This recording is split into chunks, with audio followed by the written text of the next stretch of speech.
So one of the, I wouldn't say this is necessarily a problem, but yeah, I'd say actually never mind.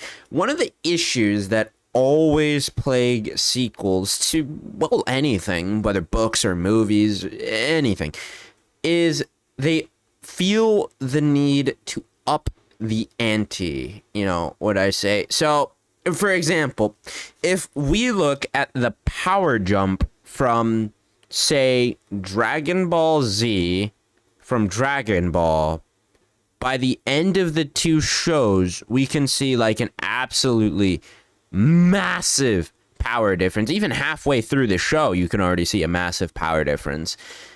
And I'm not even gonna say necessarily it's a bad thing that they do this. I certainly believe there is a level of appeal, but there comes a point where the authors will very often somewhat disrespect the previous material.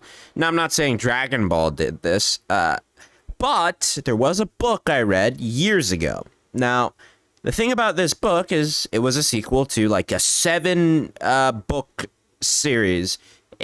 Hundreds of pages of reading how badass and cool our main character was. He was such a demon fighting. He was really cool. I loved the book series. It was amazing. And then the sequel came around. To say disrespected would have been a bit generous. He got stabbed in an alley and died. Mind you, it was from the two villains, but he got stabbed in an alley and died. No epic fight. No, like, epic last stand or anything. He just died. And to me, that's an example of really disrespecting the previous material. And I've seen authors do this before, where they'll treat the previous material like toilet paper and be like, this is my new shiny toy. And obviously, after that, I damn near put the book down. But I was a little curious to see where it would go. So I read a bit more, and I honestly was just like, nope, not even gonna bother anymore. This story just irritates me off of that single scene. Now, if someone hadn't read the previous books, it would have just been kind of like, oh, well, that was a bit anticlimactic, you know?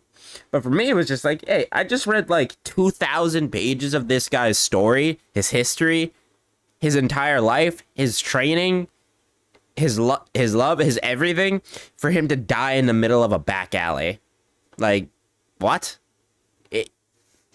But yeah, it's summarize, sequels very often have the habit of disrespecting the previous material, and I really wish authors would understand that you can make a sequel without it disrespecting the previous material.